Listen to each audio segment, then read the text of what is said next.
The forest was quiet except for the soft rustle of leaves and the occasional chirp of birds. Hana walked slowly, her small hands brushing against the tall grass as she explored deeper into the woods. She loved coming here, away from the noise of the settlement where people always seemed busy or worried. The forest felt alive in a way that made her feel safe, even though others thought it was dangerous. Hana was only 6 years old, but she had a curious mind and a kind heart. Her black hair was tied back with a ribbon, and her brown eyes sparkled with excitement as she looked around. She wasn't afraid of the forest like most kids her age were. Instead, she saw it as a place full of secrets, waiting to be discovered.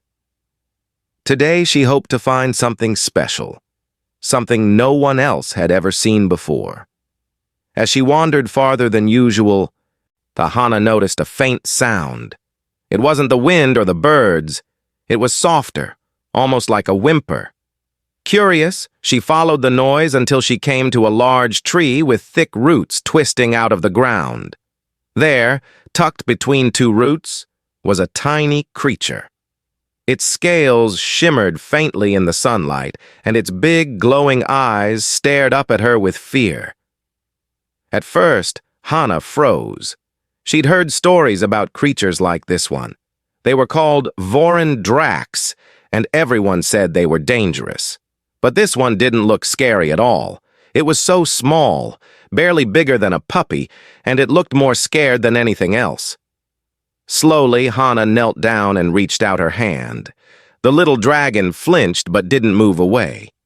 "It's okay," Hana whispered softly, smiling.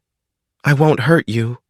The dragon blinked at her, tilting its head slightly. Hana giggled. "You're cute," she said, surprising herself. No one would believe her if she told them what she'd just said about a Vorin Drac. But to her, it was true. This little thing didn't seem like the monsters people described. She stayed there for a while, talking to the dragon in her sweet voice. Eventually, it relaxed enough to crawl closer to her. When it did, Hana noticed a scratch on its side.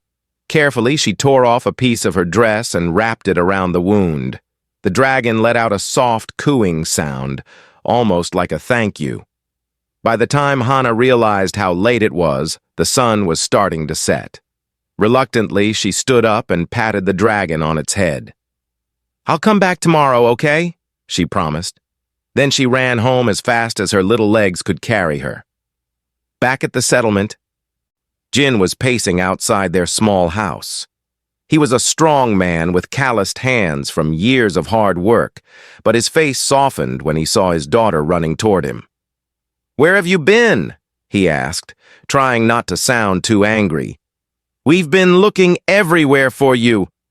"I found something amazing," Hana exclaimed, unable to contain her excitement. "There's a baby dragon in the forest, and it's so cute. I named him Kale." Jin's expression darkened. "A dragon? Hana, those things are dangerous. You shouldn't go near them." "But Kale isn't dangerous," Hana insisted. "He's hurt, and he needs help. Can we take care of him?" Jin sighed, kneeling down to look his daughter in the eye. "Hana, I know you want to help, but dragons aren't like animals we can keep as pets. People get hurt because of them." Hana frowned, tears welling up in her eyes. "But Kale is different." "I know he is."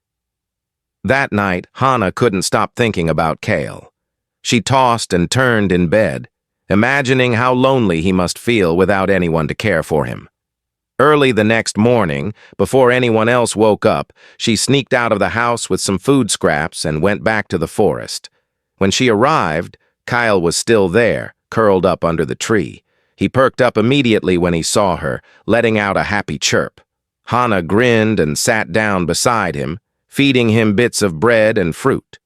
As they spent more time together, she noticed how gentle Kale was.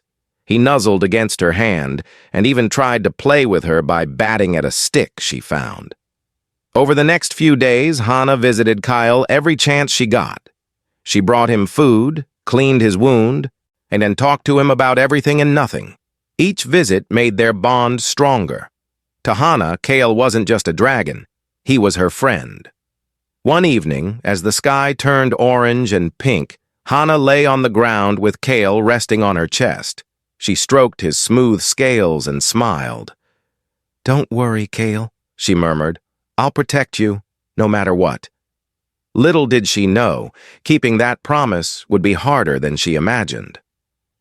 Far away, adult Vorendraks roared in the distance, their calls echoing through the forest. And closer to home, rumors of a strange creature spotted near the settlement began to spread among the settlers. Hana's secret wouldn't stay hidden for long. But for now, she was content simply being with Kale, unaware of the challenges that lay ahead.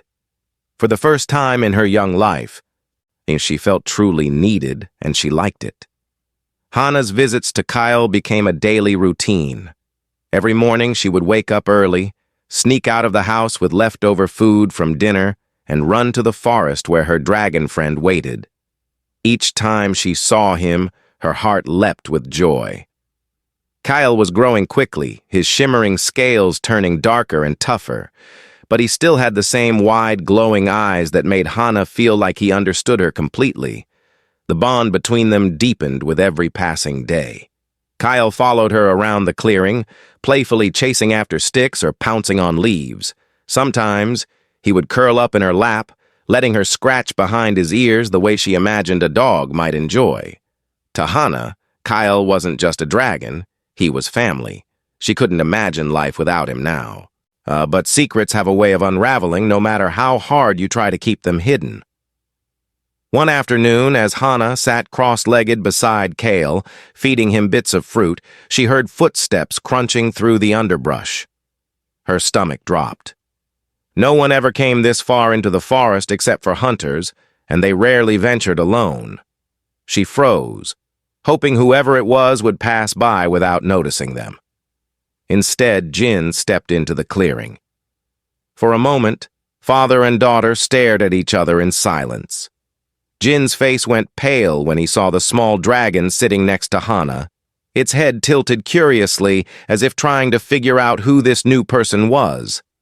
Then anger flashed in his eyes. "Hana!" Jin barked, his voice sharp enough to make both Hana and Kale flinch. "What is this? What are you doing with that?" Hana scrambled to her feet, stepping protectively in front of Kyle. "It's okay, Appa," she said quickly, using the Korean word for father. "He's not dangerous. He's my friend." Jin shook his head, disbelief etched across his face. "Friend? Hana, do you even know what that thing is? It's a Vorendrak. They destroy everything in their path. They're monsters." "He's not a monster," Hana shouted back, surprising herself with how loud her voice sounded. Tears welled up in her eyes, but she refused to let them fall. "His name is Kyle, and he's hurt. I'm taking care of him because no one else will." Jin took a step closer, his hands clenched into fists at his sides. "Hana, listen to me. These creatures are wild. Even if this one seems harmless now, it won't stay that way forever. You can't keep it here." Before Hana could respond, Kale reacted. His body tensed, and a low growl rumbled in his throat. The sound startled Jin, who instinctively reached for the knife strapped to his belt. Seeing the weapon, Kale let out a high-pitched screech and lunged forward, positioning himself between Hana and Jin. "No!" Hana cried, throwing her arms around Kale's neck. "Stop! Please, stop!" The tension in the air was thick, almost suffocating. Jin stood frozen, his hand hovering over the hilt of his knife, while Kale's glowing eyes locked onto him with fierce intensity. For a moment, it felt like the world itself was holding its breath. Finally, Jin lowered his hand and exhaled deeply. "Hana," he said, his voice softer but still firm. "I don't want to fight you or that thing, but we can't ignore the danger here. If anyone finds out about this—" "They won't," Hana interrupted, clutching Kale tightly. "I promise, Appa. No one will know. Just give me a little more time, please."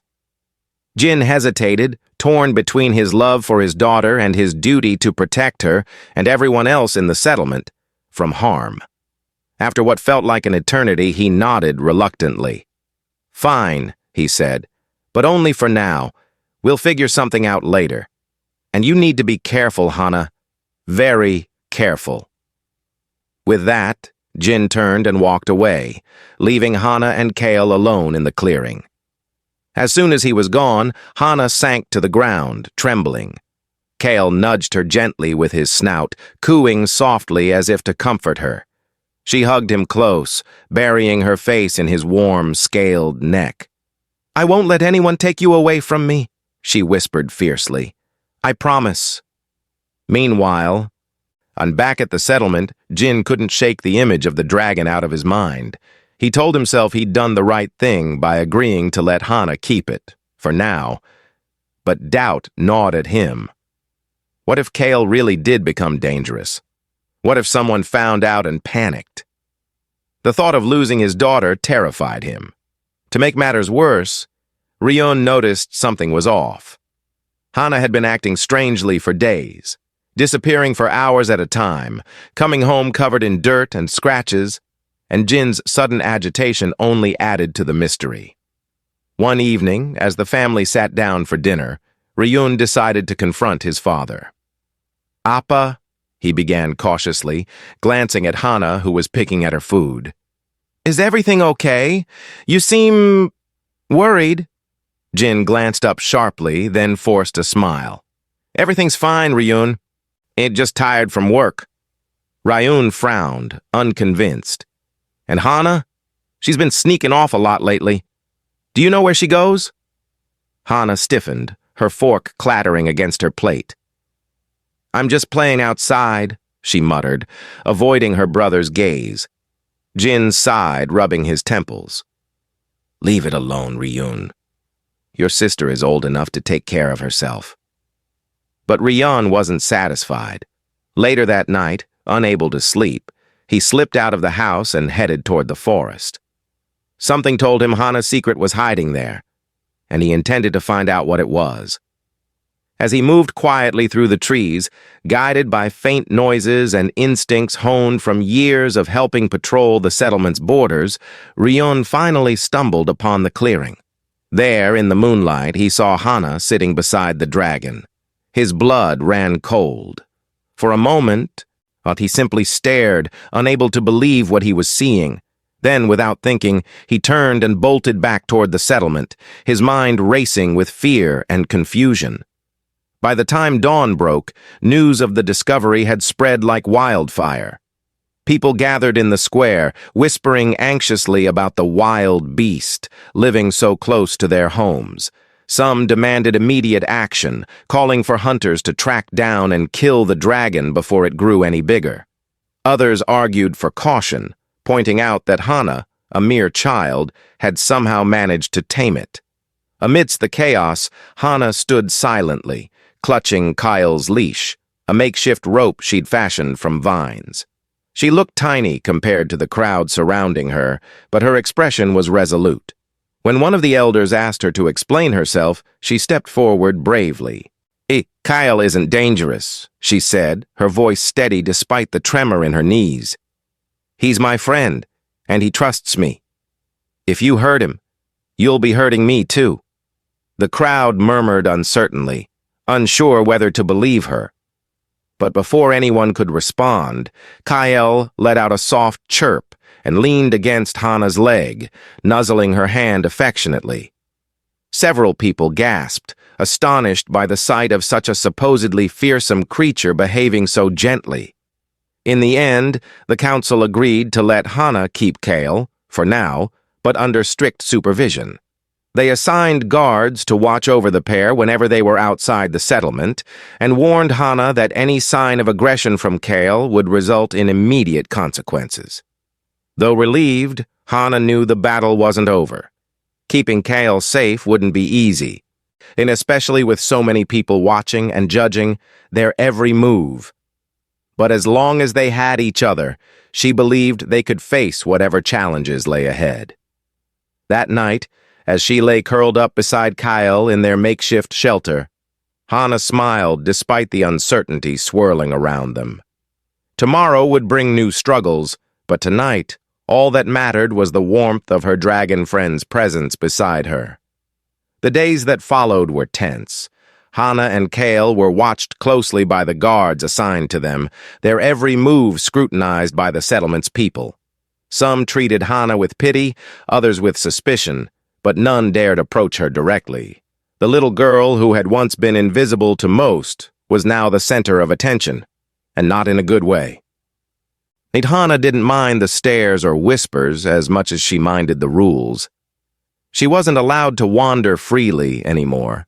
Instead, she had to stay within sight of the guards at all times. Kyle, too, was restricted. He couldn't roam the forest like he used to, and his playful energy seemed dampened by the constant presence of strangers watching him warily.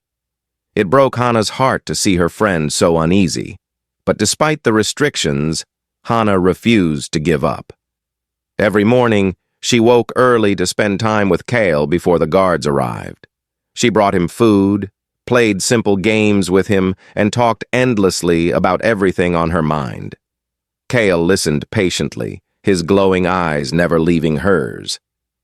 To Hana, those quiet moments felt like stolen treasures in an increasingly difficult world. As the days passed, Kale began to change. His body grew larger, his scales tougher, and his wings stronger.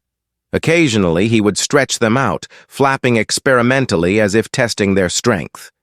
Hana cheered him on, imagining the day when he might take flight, but these changes also worried her. What if the settlers saw Kale's growth as a threat? What if they decided he was too dangerous to keep around? One afternoon, while Hana was brushing dirt off Kale's back, one of the guards approached cautiously. "Hey, kid," he said gruffly. "We need to talk." Hana turned to face him, her hand resting protectively on Kale's side. "What is it?" "There's been reports," the guard continued, shifting uncomfortably. "People say they've seen adult Vorendraks nearby. Big ones." Hana's stomach tightened. "So what?" she asked, trying to sound braver than she felt. Kyle isn't like them." "Maybe not yet," the guard replied, glancing nervously at the dragon. "But if those adults find out about him, there's no telling what'll happen. We're just saying, you should be careful." After the guard left, Hana sat silently beside Kale, her mind racing. She had heard stories about adult Vorendraks, how fierce and powerful they were, how they could level entire villages with their fiery breath. The thought of one coming here terrified her, but even more terrifying was the idea of losing Kyle because of it. That night, Hana lay awake, staring at the ceiling of her small room. Her father's words echoed in her mind. These creatures are wild. Was he right? Could Kale really become dangerous someday? Or was he different because of their bond? She didn't know the answers. But one thing was certain. She wouldn't let anyone take him away from her without a fight. The next day, something unexpected happened. As Hana and Kyle walked along the edge of the forest under the watchful eyes of the guards, a group of children approached them.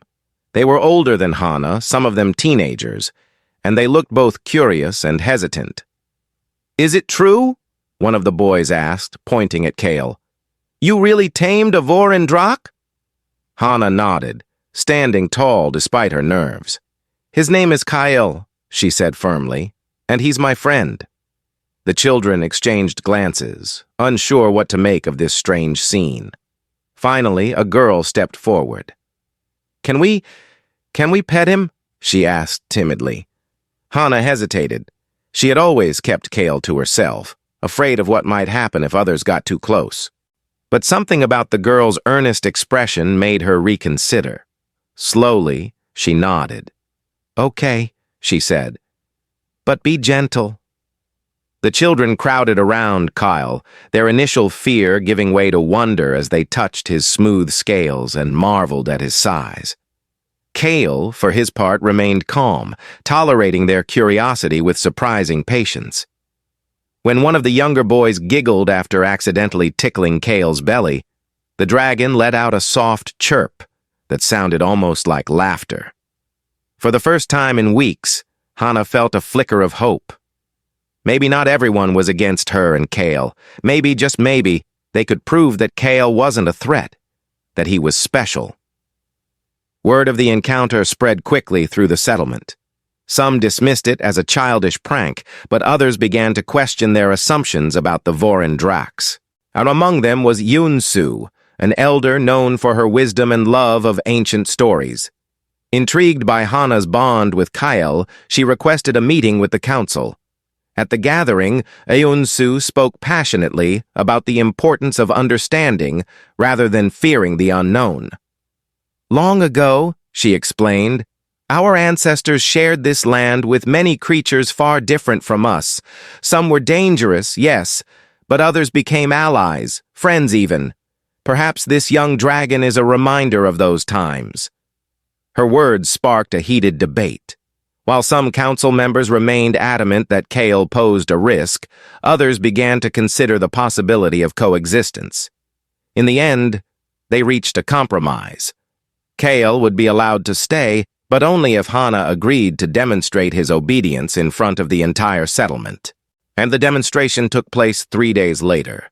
Dozens of people gathered in the square, their expressions ranging from skepticism to outright hostility. Hana stood in the center with Kyle beside her, her heart pounding in her chest. She knew this was her chance to show everyone that Kyle was different, but failure meant losing him forever. Taking a deep breath, Hana began. She instructed Kyle to sit, and he obeyed immediately. Then she told him to roll over, play dead, and fetch a stick, all tricks she had taught him during their private moments together. Each command elicited gasps of astonishment from the crowd, who had never imagined a Vorin Drak capable of such behavior. Finally, Hana faced Kyle and gave her last instruction. Kyle, she said softly, show them your fire. For a moment, nothing happened. Then, slowly, Kyle opened his mouth and exhaled a small burst of flame into the air. It wasn't enough to harm anyone, but it was enough to prove his power and his control. The crowd erupted into murmurs of amazement. Though not everyone was convinced, the demonstration marked a turning point. Many settlers began to view Kale and Hana in a new light. Even some of the guards softened their attitudes, allowing Hana more freedom to care for her dragon friend. But challenges still loomed ahead. Reports of adult Vorin Drax near the settlement grew more frequent, and tensions remained high. Hana knew that proving Kale's worth was only the beginning. The real test would come when the adults arrived, and she prayed that her bond with Kale would be strong enough to withstand whatever happened next. As she sat beside Kale that evening, and watching the sun dip below the horizon, Hana whispered a silent promise to herself. No matter what, she would protect him. Together, they would face whatever came their way. The days after the demonstration brought a strange mix of relief and unease to Hana's life. Some settlers now greeted her with smiles, impressed by how she had tamed Kale. Others still watched her warily, their fear of Vorin Drax too deep to fade so quickly. But for Hana, the biggest worry wasn't the people. It was the growing reports of adult dragons nearby. Every morning, hunters returned from patrols with news that made everyone nervous. They spoke of massive shadows gliding over the forest canopy, of distant roars shaking the ground, and of trees scorched black as if struck by lightning.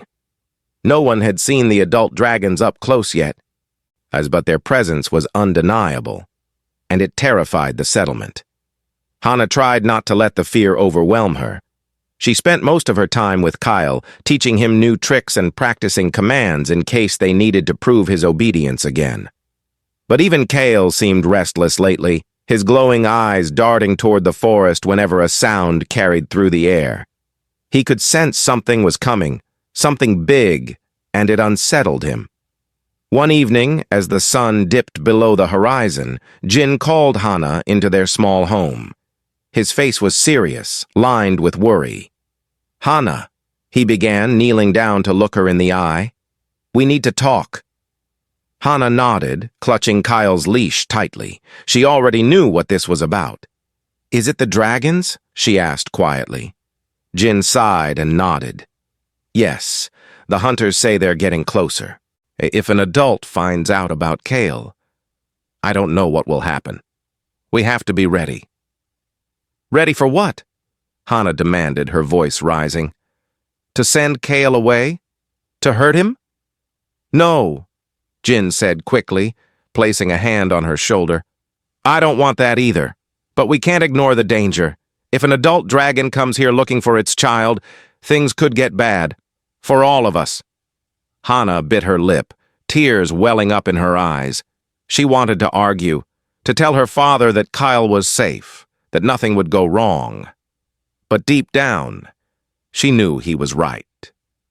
Adult Vorin Dracs were unpredictable, and no amount of training or love could change that. The next few days passed in tense silence. Everyone in the settlement stayed close to their homes, avoiding the forest entirely. Guards patrolled constantly, weapons at the ready. Even the children who had once marveled at Kale kept their distance now, afraid of what might happen if the adults arrived. Then, one night, it happened. A deafening roar echoed through the settlement, waking everyone from their sleep. People scrambled outside, clutching whatever weapons they could find. The sky above the forest was alive with movement, massive wings flapping, casting eerie shadows over the land.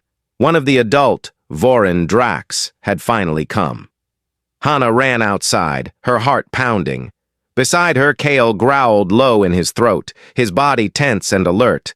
She held onto his leash tightly, trying to calm him, but she could feel his fear and his anger. Whatever was happening, Kale recognized it. This was his family calling for him. Before anyone could stop her, Hana took off running toward the source of the noise, dragging Kale along behind her. Her father shouted after her, but she didn't listen. All she could think about was protecting Kale, keeping him safe no matter what. When she reached the edge of the forest, she saw it. A colossal dragon perched atop a hill, its golden eyes gleaming like molten fire.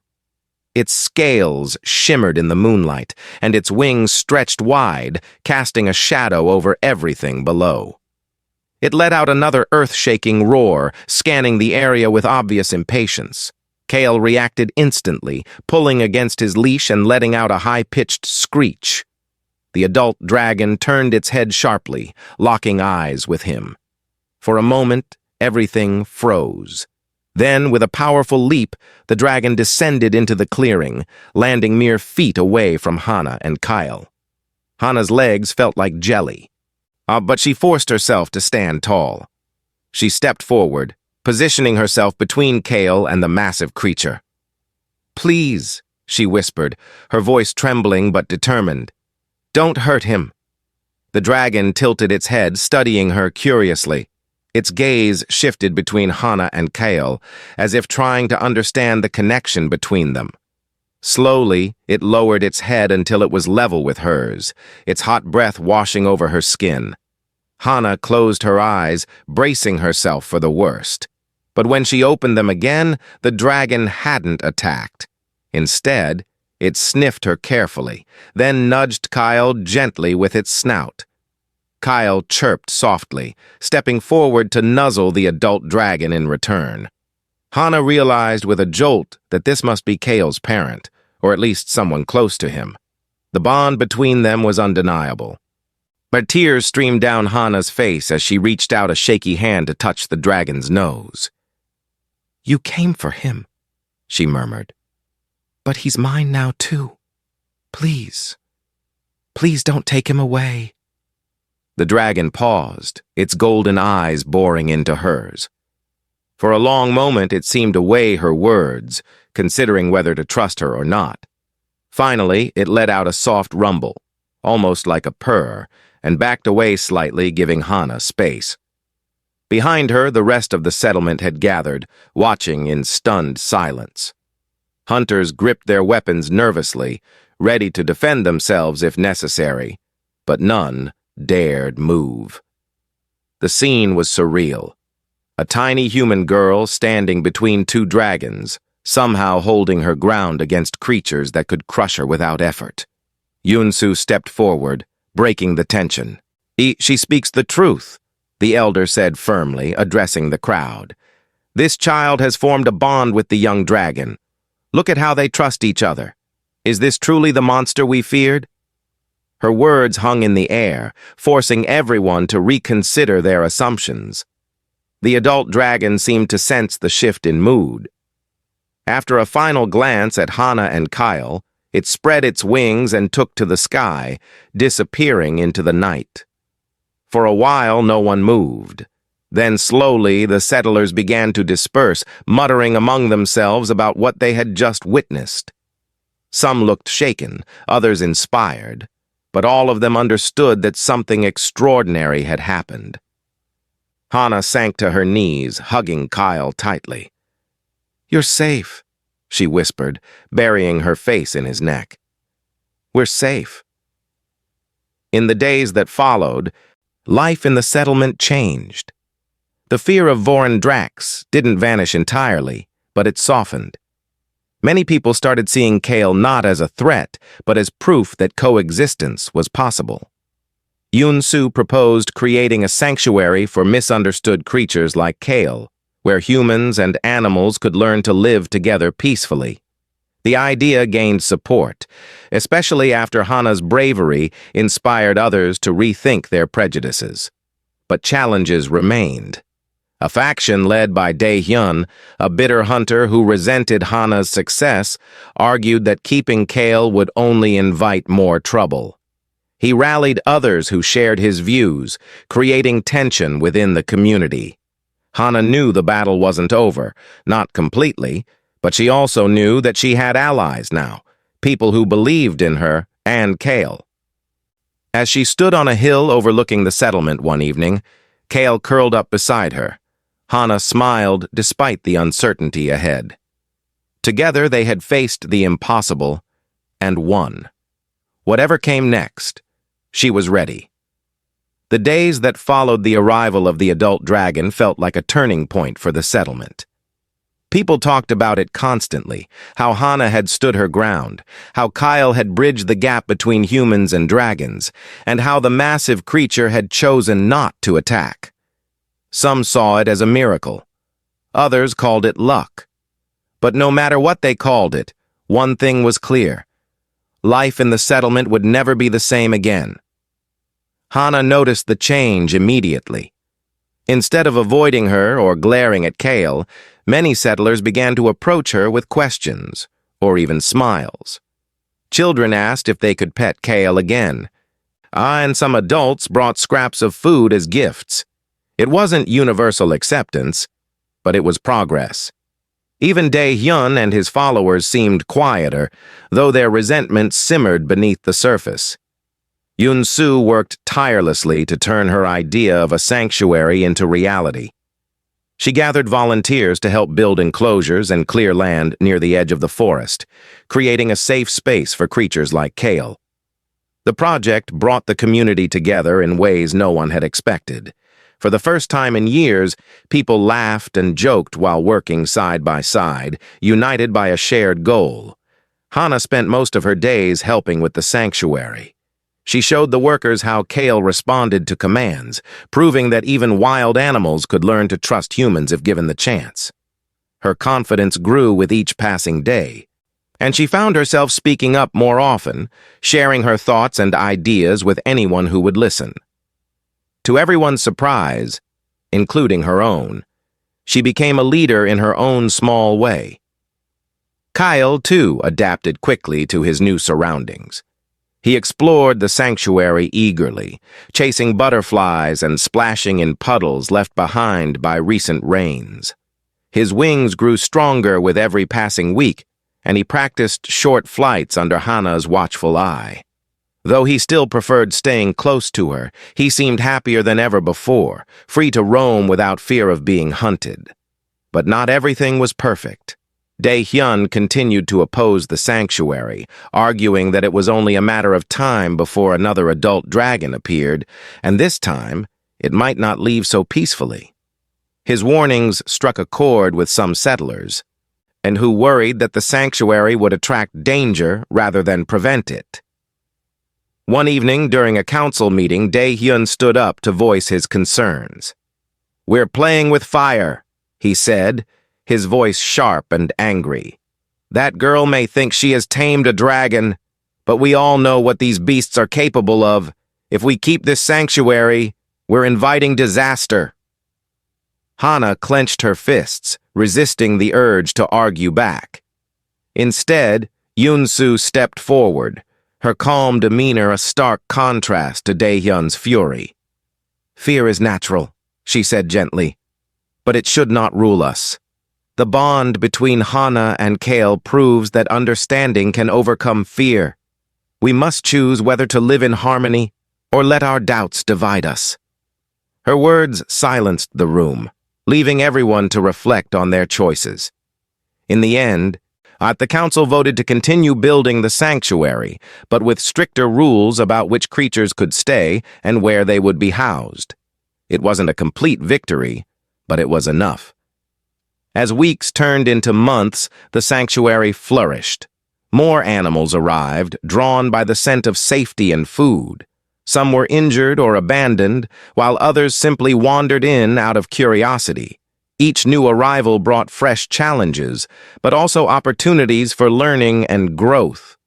Slowly, the settlers began to see the value in coexistence, inspired by the bond between Hana and Kyle. For Hana, life became busier than ever. Between caring for Kyle, helping at the sanctuary, and attending school, she barely had time to rest. But she didn't mind. Every moment felt meaningful, filled with purpose and joy. Even Jin, who had once been so afraid of Kale, now joined her at the sanctuary, marveling at how much it had changed their lives. One afternoon, as Hana sat on a hill overlooking the sanctuary, Kale curled up beside her. She thought about how far they had come. Just a few months ago, she had been a lonely little girl hiding a secret in the forest. Now she was part of something bigger, a movement toward peace and understanding. Kale nudged her arm, drawing her attention. She smiled and scratched behind his ears. "You did it, you know," she said softly. "You showed everyone that you're not a monster, that you're special." Kyle chirped happily, leaning into her touch. Together they watched as the sun dipped below the horizon, painting the sky in shades of orange and pink. The air smelled of earth and grass, and mingled with the faint scent of smoke from cooking fires in the distance. It was quiet, peaceful, a moment worth savoring. Below them, the sanctuary buzzed with activity. Workers carried tools and supplies. Children played with smaller animals, and elders shared stories around a crackling fire. The scene was alive with laughter and hope, a testament to what could be achieved when people worked together. Hana knew there would still be challenges ahead. Not everyone believed in the sanctuary, and tensions would likely flare again someday. But for now, she allowed herself to feel proud of what they had accomplished. She had fought for Kale, and in doing so, she had helped change the hearts of an entire community. As darkness fell and stars began to twinkle in the night sky, Hana leaned back against Kale's warm body. "No matter what happens," she whispered, "we'll always have each other." Kyle let out a soft rumble, almost like a purr, and rested his head on her lap. Together they gazed up at the stars, dreaming of a future where humans and dragons and all creatures could live side by side in peace. And somewhere deep inside, Hana knew that dream was possible. After all, if a 6-year-old girl and a once-feared dragon could form such an unbreakable bond, anything was possible.